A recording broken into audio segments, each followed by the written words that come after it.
नमस्कार, आप देख रहे हैं पहली आवाज न्यूज और मैं हूं आपके साथ मानवी ठाकुर। शुरुआत करते हैं आज की खास खबरों की। भोपाल मध्य प्रदेश विद्युत मंडल पेंशनर्स एसोसिएशन की लंबित मांगों और समस्याओं को लेकर गुरुवार को मध्य क्षेत्र विद्युत वितरण कंपनी के प्रबंध संचालक कार्यालय गोविंदपुरा भोपाल में महत्वपूर्ण बैठक आयोजित की गई। बैठक में प्रदेश भर से आए पेंशनर्स प्रतिनिधियों ने अपनी समस्याएं और मांगी प्रबंधन के समक्ष रखी। मैं एस के जायसवाल, प्रांतीय अध्यक्ष मध्य प्रदेश विद्युत मंडल पेंशनर्स एसोसिएशन जबलपुर। सर, आज किन विषयों को लेकर बैठक रखी गई है? आज हमारी बड़े ज्वलंत मुद्दे बहुत दिनों से पेंडिंग है। उसमें मुख्य रूप से दो मुद्दे तो प्रारंभ के बहुत दिनों चल रहे हैं हमारे। एक तो हमारा पेंशन की गारंटी कि कभी प्राइवेट कंपनी की ओर चले गए ये लोग तो हमारी पेंशन कौन देगा। हम टाटा बिरला की ओर उन्होंने बीज दिया इसको, तो हमारी पेंशन कौन देगा। तो पेंशन की गारंटी शासन ले, ये हमारा एक मेन मुद्दा है। दूसरा हमारा ये है कि हमारे केंद्र के बराबर हमें महंगाई राहत दी जाए। केंद्र हमारे को जब 2000 में जब विद्युत मंडल एक था, छत्तीसगढ़ भी इसी में समाहित था, उस समय हमारे को जो मिलता था महंगाई राहत वो हमें साथ में मिलती थी। मतलब केंद्र जैसे घोषित करता था वैसे हमको मिल जाती है। आज हमको जब मिलती है, जब स्टेट घोषणा कर देता है तब मिल जाती है, हमारे एरियर खा जाते हैं लोग। जबकि वो महंगाई राहत हमारी आम उपभोक्ता से ली जाती है बिलों के माध्यम से। नियामक आयोग ने बिलों के अंदर रेट फिक्स कर रखे हैं यूनिट में कि वो महंगाई राहत उसके अंदर आती है, वो पैसा लिया जाता है परंतु वो हम तक नहीं पहुंचता। तो एक हमारी मांग ये है। इसके अलावा हमारा और भी कई छोटी समस्या, हमारे कैशलेस बीमा पॉलिसी शुरू की है तो तमाम विसंगतियाँ उसके अंदर देखने में आ रही है। तो उसमें उसके रूल्स रेगुलेशन क्या हैं, कैसे क्या हैं, उसके अलग अलग हमें उसके सेमिनार लगाए जाएँ, जानकारी दी जाए। लोगों कार्ड आए हैं, किसी को नहीं आए हैं, किसी को उसका फ़ायदा मिल रहा है, किसी को नहीं मिल रहा है। ये भी बड़ा मुद्दा है हमारा। इसके अलावा हमारे एक मे आई हेल्प यू स्कीम है, वो हम शुरू की जाए, हमने मांग की है। और हमारा जो पेमेंट जो है सब की व्यवस्था पेंशन की एक जैसी हो। अभी कुछ को बैंक से मिलता है, कुछ को आरओ से मिलता है, तो वो एक जैसी व्यवस्था हो, हम ही चाहते हैं।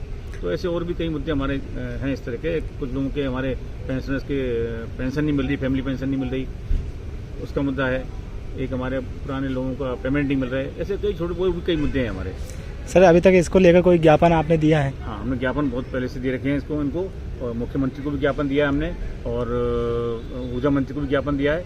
और उसके तहत ही उन्होंने 28 अप्रैल को ऊर्जा सचिव ने एक बैठक पहला भवन में बुलाई थी और उन्होंने आश्वस्त किया था कि आप काम जल्दी आपका कर रहे हैं। और उन्होंने कमेटी बनाई है, देखते हैं कमेटी क्या निर्णय लेती है।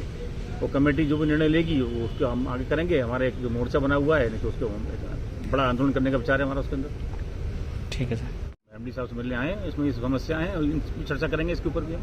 और पूरे मध्य क्षेत्र के लोग इसमें आए हुए हैं। इसमें मध्य क्षेत्र मतलब ग्वालियर, मुरैना, भिंड, डबरा, दतिया और आपके गुना, शिवपुरी, अपने गोहर, और आपके इतने भिंड है, मेगांव है, और आपके पिपरिया है, बैतूल है, होशंगाबाद है, और आपके बिरसा से भी लोग आए हुए हैं, हमारे बिरसा के हैं। तो ऐसे पूरे भोपाल के हैं, पूरे मध्य क्षेत्र के जो एरिया है उन सब पूरे क्षेत्र से हमारे प्रतिनिधि समय आए हुए हैं। ये है। तो सर, परिचय। एम अंसारी, विद्युत अधिकारी, मध्य प्रदेश विद्युत मंडल पेंशन एसोसिएशन जबलपुर। सर, आज यहाँ पर बैठक रखी गई है। हमारी एमडी जो है मध्य क्षेत्र के, उनसे बैठक है। हमारी जो पेंशनों की समस्याएं हैं, जो प्रथम हमारी है पेंशन की गारंटी, क्योंकि हमें जो पेंशन है शासन डायरेक्ट नहीं देता है।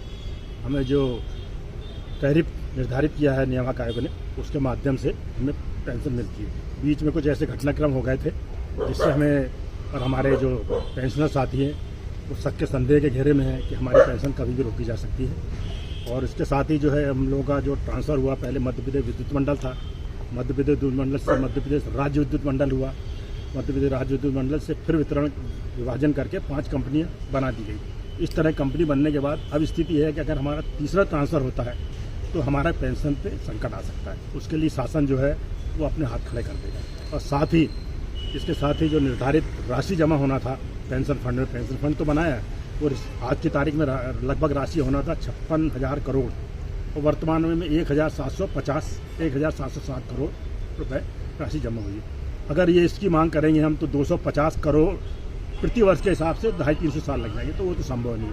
अब हम मांग करते हैं हमारी पेंशन की गारंटी निर्धारित की जाए। उत्तर प्रदेश में जो निर्धारित की गई जिस तरीके से, उस तरह पर किया जाए। शासन अपना प्रतिनिधि भेजकर निर्धारित कर ले, तो ये इसके लिए मांगे मांगे सर आपकी अगर मांगे पूरी नहीं होती सर अगला कदम क्या होगा आपका? डिसाइड करेंगे हम, अपनी कमेटी कार्यकारिणी बैठ के डिसाइड करेगी। कोई भी निश्चित जो है वो अकेले निर्णय नहीं होता, हम सामूहिक रूप से निर्णय लेते हैं। इसलिए एक मोर्चा भी बना हुआ है सैन्य संगठनों के साथ। और दूसरी हमारी मांग है, जो महंगाई राहत है वो केंद्र के समान जैसी घोषित हुई थी उसी तिथि से उसी दर से दिया जाए। बीच में हो रहा है कि हमारे को निर्धारित दर से जो है और निर्धारित तिथि से जो है वो नहीं दी जा रही है। तो इस तरीके से जो है करीब 680% हमारी रुक गई है। एक आदमी का 2.5 से 3 लाख रुपये रुका हुआ है, तो उसकी भी हमारी मांग है। अन्य क्षेत्रीय मांग भी है हमारी, तो उसके संबंध में भी हम संघर्ष कर रहे हैं। ये हमारी मांग है। ठीक है। सिलसिला लगातार जारी है, आप देखते रहिए पहली आवाज न्यूज।